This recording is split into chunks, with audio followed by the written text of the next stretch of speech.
Welcome to Canada Start Up and Lead Pedal Radio.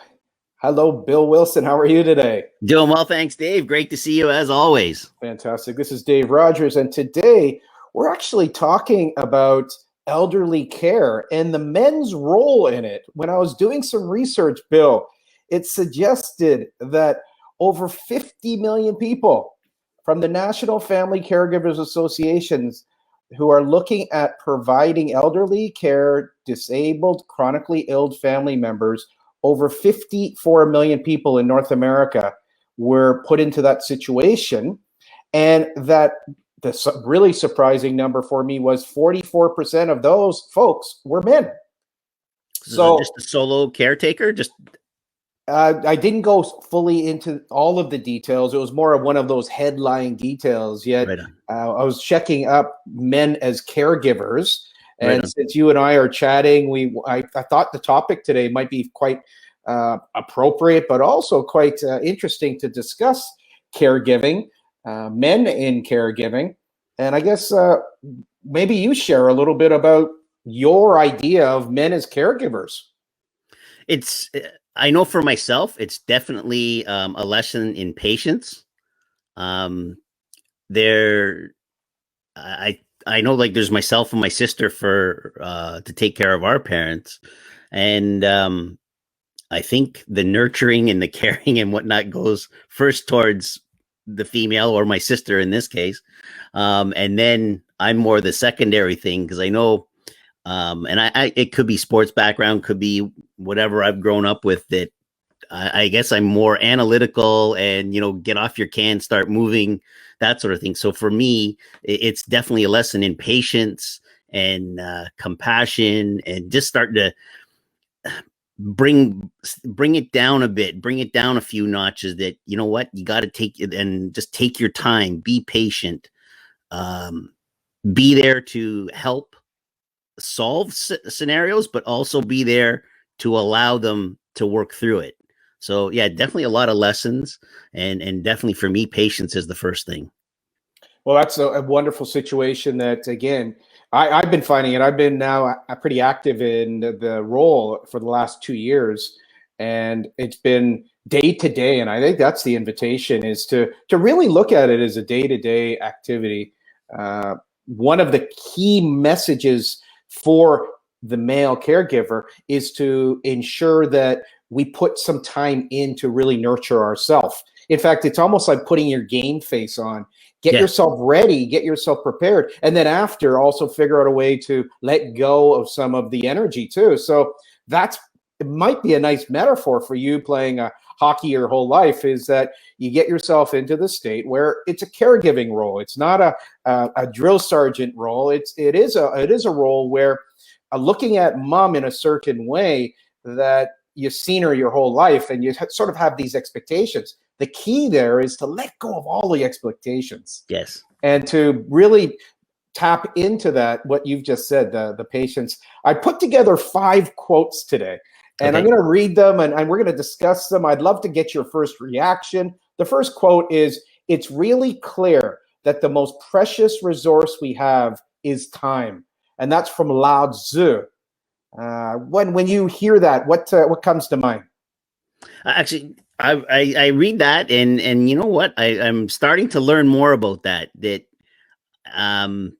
For our Canadian experience, and I'm even going to stretch it to North America, that we are so overly concerned about time and rush. I know a lot of times I look at people and it's like, what are you doing? It's like, hurry up and wait. Take your time, reel it in a bit, enjoy the experience, take the time to learn, be patient, let things flow.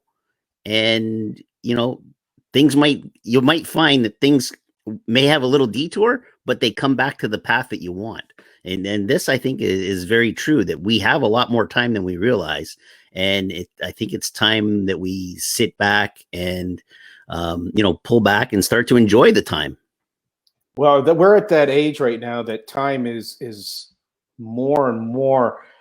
It's precious, because we're seeing people around us, pretty much all around us, passing over or getting very ill, and so even getting sick. And so it's an opportunity now for us to honor time. Yet it is in caregiving is particularly relevant also, is that really honor that moment of taking care of mom, of taking dad for a drive, to be able to enjoy the nature, the walk, the meditation, and really have a new relationship with time. I think when we're younger and we're kids, like time just took so long and went so slow, and now we're already looking and it's almost end of June. And so Yeah. this thing that happens, that time speeds up, and these days I imagine that you're seeing time really go fast.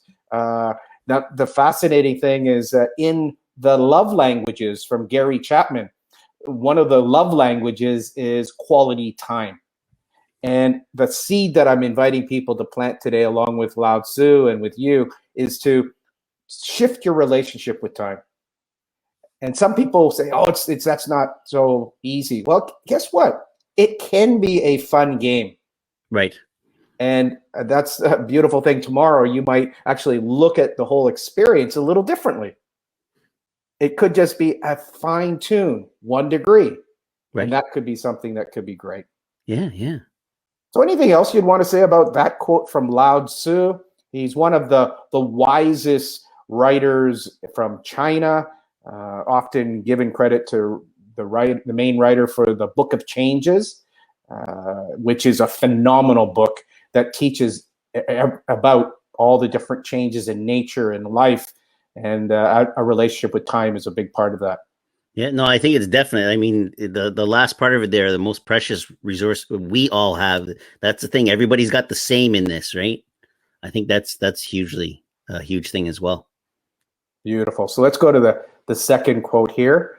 And this is a very popular lady. I don't know, maybe have you heard of Maya Angelou?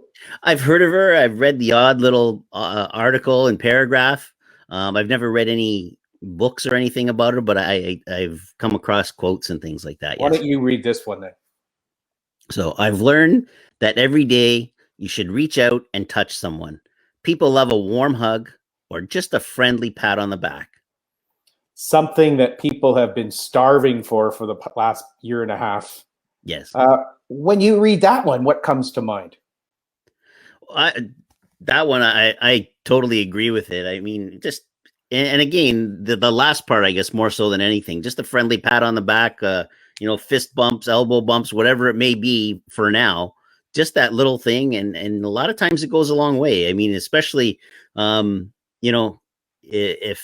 it is us and then there's an elder there and you just give them that little pat on the back and a little fist bump just to, hey, you know what? You're still cool. and go along like that. And it also works for us too. Like when we go with, if you see a younger person, whether it be a little child or somebody in their early 20s, that fist pump and that little pat on the back sometimes, takes people a far way. It just might be that little thing that gets them through a bad day or something like that, Absolutely. Again, in sports, again, we were taught the high fives, and again, there are people who really live off of the idea of that hug, that high five, the fist bump, and that's their love language. That's the way that they feel appreciated. And this is for some people say, I don't like being touched at all.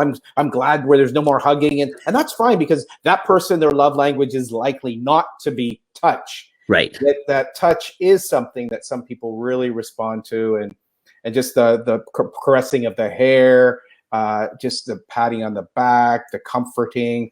Again, something to explore, something to be aware of as a caregiver, that when you're care for people, depending often even on the moon cycles, the way that they want to be nurtured might be different. And that's something that I'm frequently having conversations with my elderly parents about, just ways that they want to be cared for. Like sometimes a drive, I put my Uber hat on, go for a drive, but sometimes they just want to be on their own. So then you pull back and you let them do what they want. So, and that's going to change and that's going to evolve. And that's the thing that being a caregiver, I think, is really important to be aware of, is that come each day with your game face on, because the game can change. The state of the the patient or the parent or even the stranger could be different. Yes, definitely. So any thing that you might want to share about just any hiccups that be going on with your journey as a caregiver is welcome. And that's one of the things I really wanted to do today. We have some questions that people have been asking me also that we're going to infuse throughout the session. So that's great. The one thing I'm curious to see what happens going forward is how I totally agree. The pat on the back, the fist bump, that sort of thing, that'll be fairly easy for everybody. I'm curious to see what will happen with the warm hug. A lot of times you haven't seen somebody in a while, like the sort of the guy's handshake hug type of thing.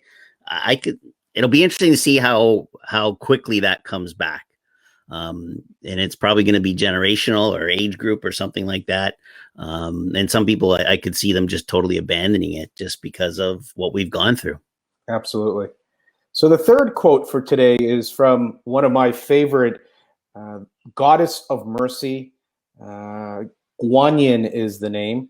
A high vibratory deed is one that is done out of love, not for recognition. Your planet needs a lot of high vibratory thoughts, words, and deeds. What comes to mind when you hear that? Because it's probably the first time you've heard maybe even Guanyin. In Singapore, there's a very famous Guanyin temple, and people from all around the world come to it, and it's got a very high vibration, and people are there often about mercy, often about forgiveness. Probably the biggest lessons I started to learn, because it is like an onion, is the goddess of mercy and compassion. And so what about this quote? The first thing here that hits me, I guess, is the deeds. I mean, doing simple things like opening a door for somebody, letting somebody go ahead of you if for whatever reason they may need to get somewhere, move aside, let them through. Just simple things like that. Helping if somebody seems to need help, just help them. Or if in our case, I guess the other deed is just shoveling your neighbor's driveway in the winter, right? Little things like that, and you just do it because, hey, it's something to help somebody out. You're not looking for any recognition, and it's just, hey, you help the person out, and a lot of times it all comes back in many times. That's what karma suggests, that it does come back. The fascinating thing, this is often referred to as acts of service or random acts of service, and that some people really appreciate it much more than others. And I've been finding that, again, it's one of those things that when you first start doing random acts of service, you sometimes feel a little bit strange because you might get a negative reaction, like opening the door. 1 out of 10 people might say, you don't think I can open the door myself? And it's like, oh, sorry. It's like, so there is a bit of a shame or blast back that can occur when you do a random act of service. Or somebody thinks you're going to try to steal their purse. And it's like, no, your purse is open. It's like, so there is a level of confidence and a level of self-esteem that's required to step up into the risk of doing something nice for somebody and getting some backlash. Yeah. Well, I actually had that happen to me. I was helping my sister do some work downtown Toronto, right by the Eaton Center. And we were on a break and I guess going for lunch, and you can go underground there, right, to get into the Eaton Center from the building that we are in. And, I was doing my thing, opening the door, and she goes, no, you can't do that. You got to keep moving with the flow of the people. Well, okay, whatever you think, but I still managed to figure out some way to do it. Well, that's great. I actually, our wonderful friend Charmaine Loverin is sharing that she has a wonderful caregiver, and she's sort of joking. And she's not elderly yet. So it's like, that's right. The thing about caregiving these days, it goes down to being a caregiver even for young people. Like we were talking about that today, is that a lot of people have helpers that come in and take care or work with the parents and taking care of the kids and that. So it's a wonderful way to develop some skills of compassion, which again, us guys playing hockey since we were 5 years old, where it was like Rambo style, like studying compassion, studying elderly care, studying caregiving is something that's pretty new. In fact, it's the first time you and I've ever had a conversation about this. So Yeah. it's quite a new experience for us. And these are 5 quotes that we came up with that perhaps could help or assist people that might be listening to us today and seeing this. And we certainly appreciate Charmaine and your comments here also. And we've just got a special guest coming in. So let's just see if we can welcome her in. And hello, Sharon. And Sharon might be hearing us. How are you? There she is. How are you doing? Actually, I'm doing very well. I must apologize for my internet. I'm at a cottage, and it's been working great all week until today. Well, Sharon, this is Bill, and today we're talking about Hey, Sharon. elderly care.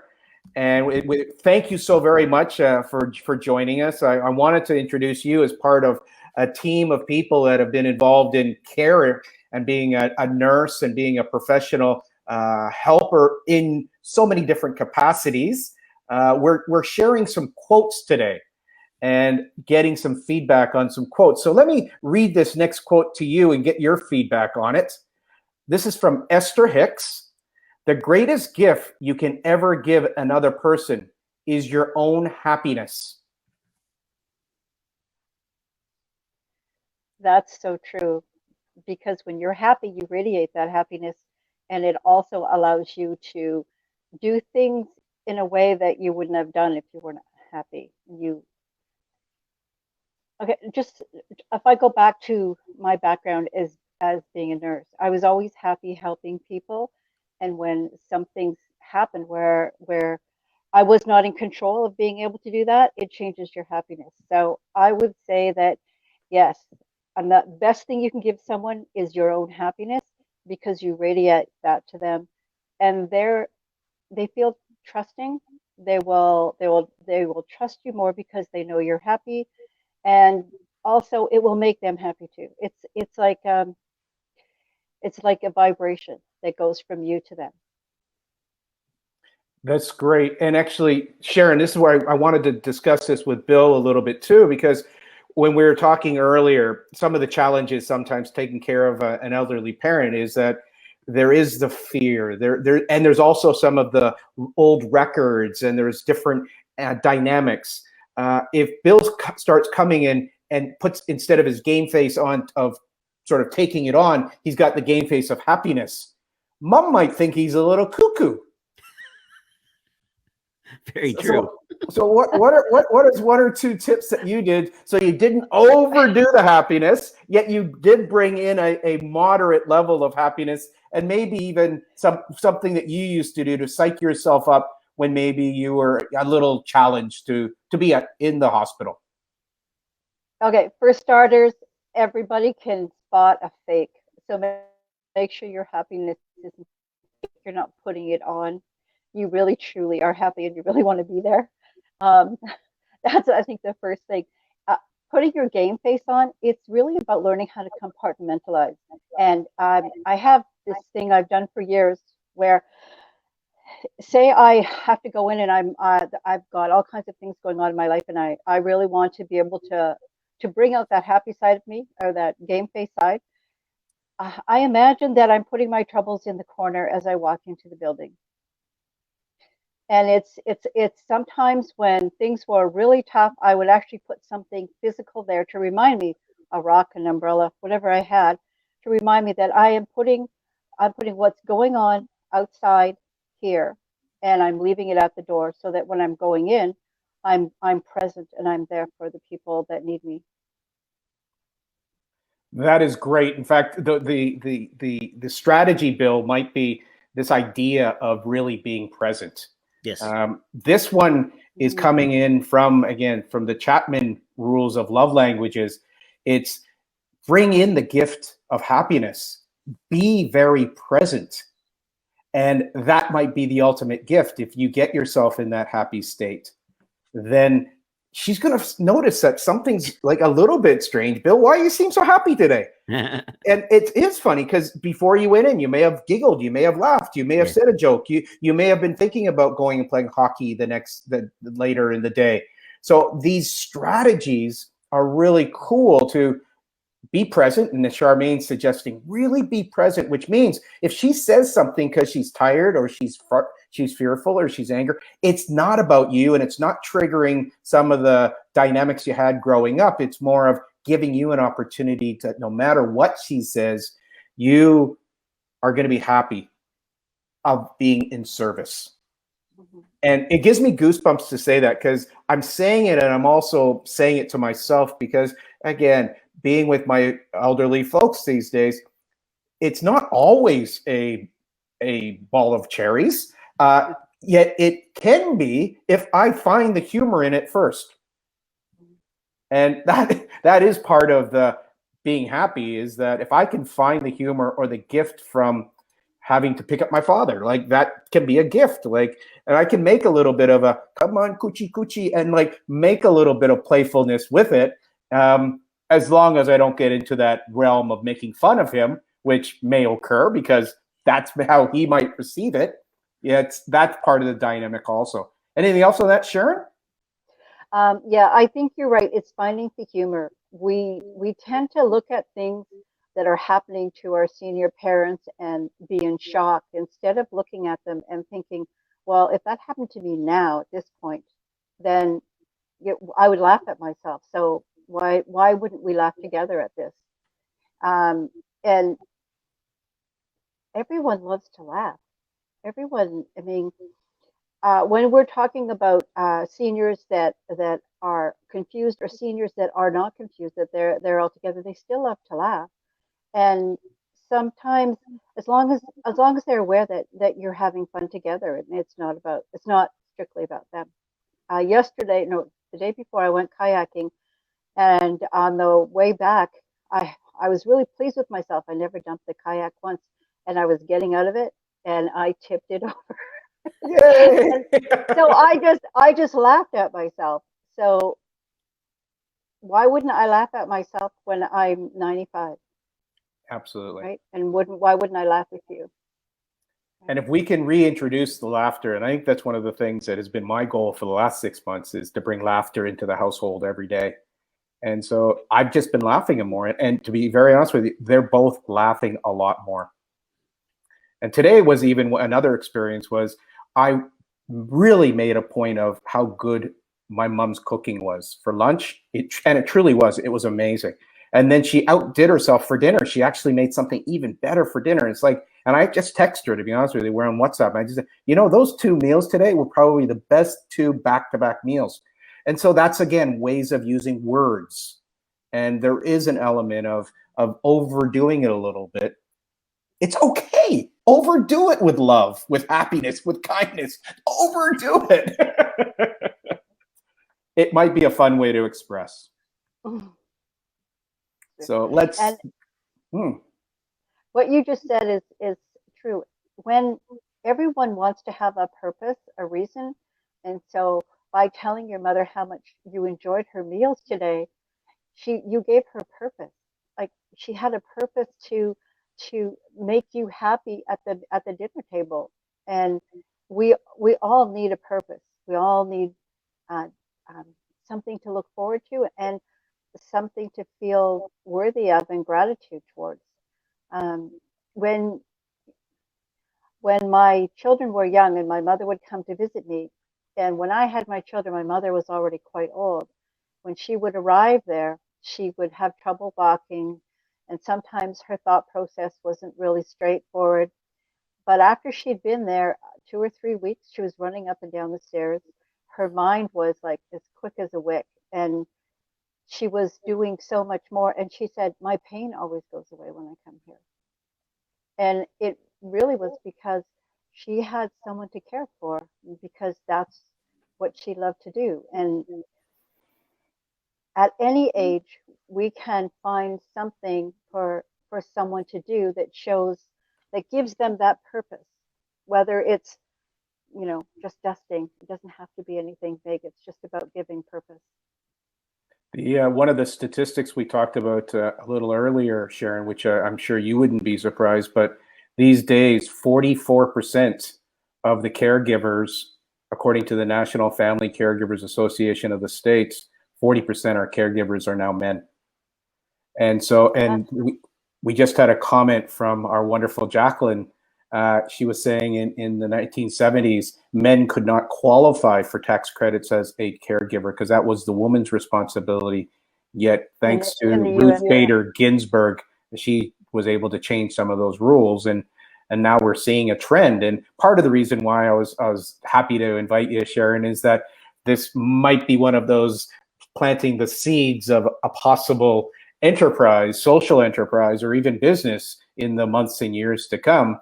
Because again, this is sponsored by Canada Start Up and Lead Pedal Radio, and I'm aware that you're always looking for great opportunities also, and even caregiving facilities. There's going to be changes to that, and Bill's always thinking different ways of bringing technology and processes and systems into caregiving now, because that's something he's looking at. Actually, the systems are really important in caregiving because a good system reduces the amount of time that any caregiver has to spend doing paperwork, and that time can be given to the clients, whether they're patients or seniors or whoever. I think that the systems are really important, that they're accurate and easy and fast, because I'm dating myself, but I remember when computers first came into healthcare, and I remember it was a nightmare. Most of us refused to use them because we didn't they were just too complicated at the time. Now it's click and go. It's so much easier. I think that anything that reduces the amount of time doing like the paperwork and increase the amount of time with your client increases your quality of care. So far we've had the beautiful comment here by Esther Hicks, which is gifts. Sometimes gifts can really light people up, and it's their love language. And then we talked about from Guan Yin, the idea of acts of service, random acts of service, perhaps a smile or do a nice deed. Maya Angelou talked a little bit about touch and the value of touch. And then we had Lao Tzu mention precious time, quality time. So, Bill, the last little one, which I'm going to ask you to read for the audience, could you read that for us, Bill? Okay, this one's from Plato, and it says, kindness is more than deeds. It is an attitude, an expression, a look, a touch. It is anything that lifts another person. When you read or hear that, Miss Sharon, what comes to mind?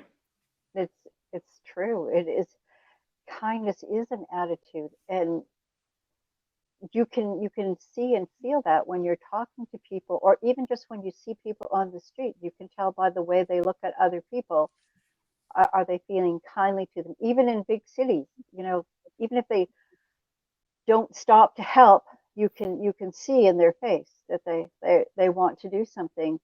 And when you see a deed, you can tell by a look on someone's face whether they're doing it out of the goodness of their heart or whether they're doing it because they think they should. And I looked at this quote from Plato as kindness, yet it does talk about attitude, which again is so important. In fact, an attitude of gratitude, an attitude of kindness. If Sharon can nurture that, people will notice it. Oh, yeah. They'll notice it even if we got a mask on. It comes, I guess, through the eyes or the third eye. Or the one that I was really bringing this is the words of affirmation. And so it can be an expression, it can be a look, it can be a touch. And I guess the invitation to any of our viewers and to the three of us is also, in what ways can we speak it or say it or write it in our words of affirmations for others that uplift them? Bill, I know one of your nicknames is Cap, as in captain, as in coach, captain. Were you known for giving pep talks or rallying people, or were you a silent coach that way, or what was it that made you uplifting to others mainly? Um, I would say more lead by example. And then also the part, I guess, going by the quote here, the high five, fist pump, that sort of thing. And then if somebody I was never the big rah, rah, rah, never that. But if somebody had a bad shift, it's all right. What do we got to do next time? Never jumping on or yelling or anything like that. It's just, okay. Yeah, we screwed up. They scored against us. Okay, whatever. Let's do better in the next shift. Let's get ours back. That type of thing. If you could work on words of affirmation or uplifting words, what would be perhaps one or two things you could give a tip to me, or give a tip to Sharon, or give a tip to yourself?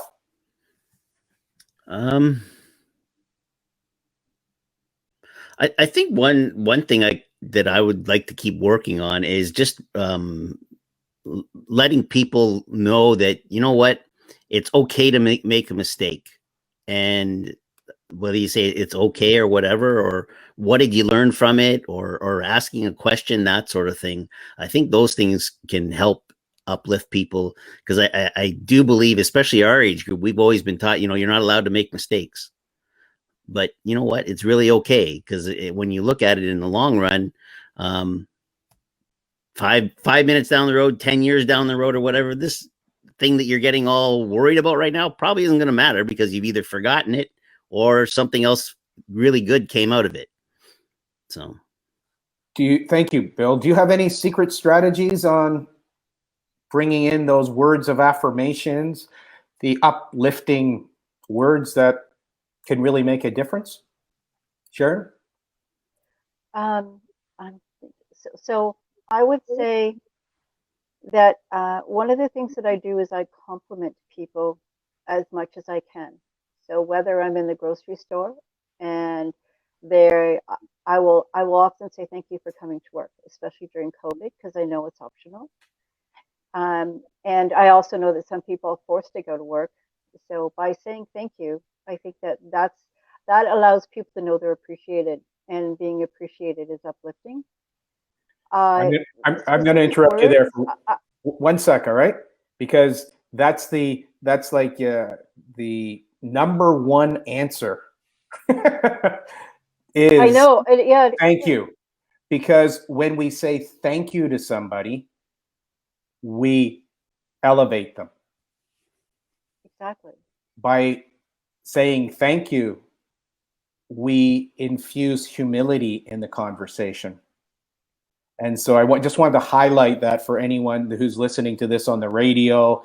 And so what Sharon's really saying is that she's got a beautiful habit of thanking people, whether they're working as a cashier in a food store, or they're a nurse in a hospital, or they're the King of France. Thank you is one of the ways to start the conversation, which is a great way to start. And then It move is. on and continue, please. It is. Words of that I give myself for kindness. I will often look in the mirror, and I will just say thank you to your. I'll just say thank you, Sharon, for doing your best today. It sounds kind of strange. However, when you do it often enough, you start to realize that you're showing yourself gratitude for being on Earth, and that's, I think, really important right now, that we are grateful that we're on all here, and that's sort of a part of the attitude of gratitude. When I'm talking to other people, I don't have anything very specific. I just watch people and observe, and I listen. And I will, if they say something that I feel is worthy or not worthy of themselves, which is very often the case, you'll hear someone say, well, I shouldn't, or I can't, or, I'm not very good. It's really about, at that point, you have an opportunity to say, well, I thought you did a really good job. I don't think I could have done better. I think that will help lift someone up. Just just having their work or whatever they're doing at that particular moment, uh, being told that it is good, because most of us put ourselves down. Bill, I want you to practice that one. Have you ever done it? What's that one? Saying thank you, Bill. Thank yourself for Oh, doing something. That's totally brand new to me. Yes. Yeah. I really invite you to practice that one, and it might make you laugh the first 3 times, yet you do so much for people. I'm actually really inviting you to say, oh, just like, thanks, Bill. That was well done. I like it. It's great. It really will. When we're talking about self-esteem and self-confidence, those are such wonderful exercises. Is that something that you included in your book, Sharon? Actually, no, it's something I've learned since my book. So Okay. in the next one, it'll be there. Why don't you share a little bit about the name of your book and how people can get a copy of that book, and our friends who are driving trucks all across North America, they might be able to get it in Amazon. I was told that truck drivers are some of the most avid readers right now, and this is being broadcast on Lead Pedal Radio. So what would be the name of your book, and how can people get a hold of it? Okay. The name of my book is The Vital Link, 9 Ways to Have More Health, Wealth, and Happiness. And the best way to reach it, to get the book, is to email me at sharonhfillmore@gmail.com. So that's Sharon, SharonHFillmore@gmail.com. Fantastic. That's the fastest way to get it. Fantastic. So, Bill, we've come across these quotes today, and when you get this essence of the dynamics of Plato and Esther Hicks and Guanyin and Maya Angelou and Lao Tzu, is there an overreaching type of feeling or thought or feedback that you might have for all of the quotes? I actually, the last part that we've been talking about here about the thank you thing, saying thank you to yourself and thank you to others, that one I think plays huge. I think in nearly every one of them, just the simple word, 2 words, thank you. Sharon, you want to pick that up a little bit and add a little bit more from your experience of using and applying the magic, the wisdom of thank you? Well, the wisdom of thank you for yourself, it uplifts you. It helps, and what it is you're recognizing yourself as being valuable and worthy. You're recognizing the deeds that you're doing as also being valuable and worthy. And when you're looking at yourself in the mirror, you're actually speaking to yourself. So the way our brain works is you're seeing it and you're hearing it, so it's going into your unconscious mind, and it will stay there. When you do it on a regular basis, it will stay there, and you'll remember that I am, thank you for being on this earth and doing all the things that you're doing to help the people and the earth. So it's one of those ways. And when you're saying it to another person, you're recognizing them, and you're giving them value, which they may not have felt that they had. And if they did feel it, then you're just reinstating that, so that it's even firmer in their mind. Absolutely. I can't agree more. It's fantastic, Sharon. Thank you for your perspective. I'm going to run through the 5 again. I think that would be a nice little way to bring it to a completion. Hey, Bill? Yeah, I think that's good. We'll ask Sharon to maybe just add a little word when she hears it. We'll read it. So the first one was Lao Tzu. It's really clear that the most precious resource we all have is time. Yes. What do you think? Yep. Time is one of the few things that you run out of. You can't get back, and it's very precious. And we think that we have unlimited amounts of it, but we don't. We only have a certain amount. We don't know when our clock is going to run out. So I agree. Time is precious. How you use it's important. Bill, anything else? I like that. That makes so much sense. And you read the next one. Okay. Maya Angelou. I've learned that every day you should reach out and touch someone. People love a warm hug or just a friendly pat on the back. Sharon? Yeah, I think I think this is super important, especially now. The challenge that I've given people online and to do is every day reach out to someone and just contact them and just say, "How are you? I'm just thinking about you, and how are things doing?" So that each time you connect with someone, you're letting them know that you're thinking about them and just thinking about someone. And when this pandemic is over, I think I'm going to walk up and down the street hugging all my neighbors because I think that's something that we all miss so much is that touch. Well, we were saying that some people are definitely love language is touch, the others not. So those that are wanted to always stay away from people, I've been really happy. There's no more hugging.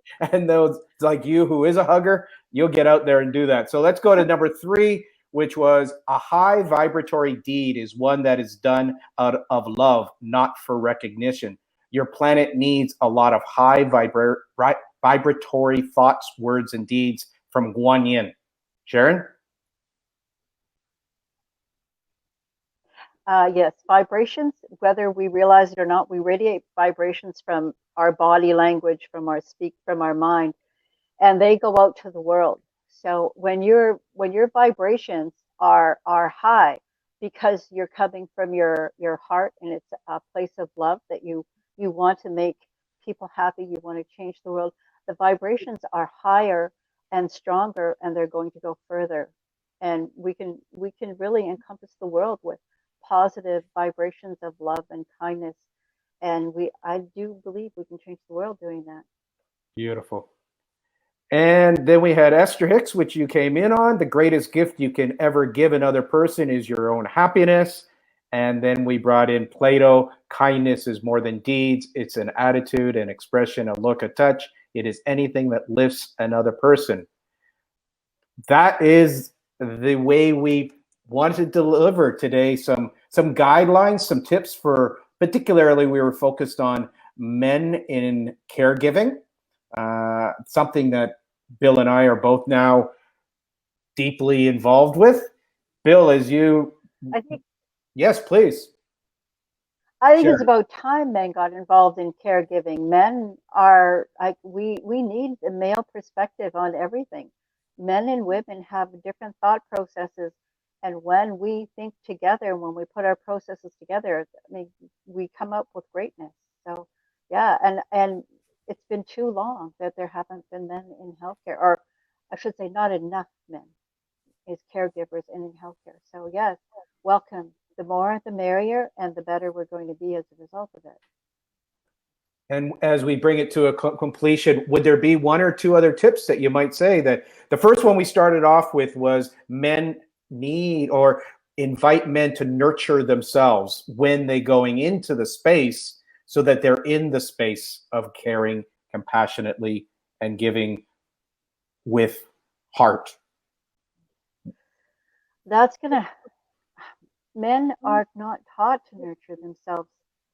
And I think that that's changing. When you talk to young men now, they're more aware. However, up until recently, men weren't taught that. And it's one of those things that I think that men learn as they get older, because they suddenly have time and they don't have to care about what other people are thinking or about their careers or anything else. It's about them. So I would like to see that happen earlier. And when you nurture yourself, you grow. You grow as a person. And when you grow as a person, then your life becomes better. So, yeah. Thank you so very much, Sharon. I guess you triggered there. That last little comment was, ladies and gentlemen, dear guests, it's like men could really learn from the farmer experience. The farmer, the way that they plow the field, they nurture the field, they allow the time to grow. There's a seasonality. There's a respect for Mother Earth. There's an honoring of the sun and the cosmos, and they have this connection to growth and seasons. And perhaps people who are listening today can use that as a seed that can grow into something that is nurturing and caring. And Bill, I'm going to let you have the last word.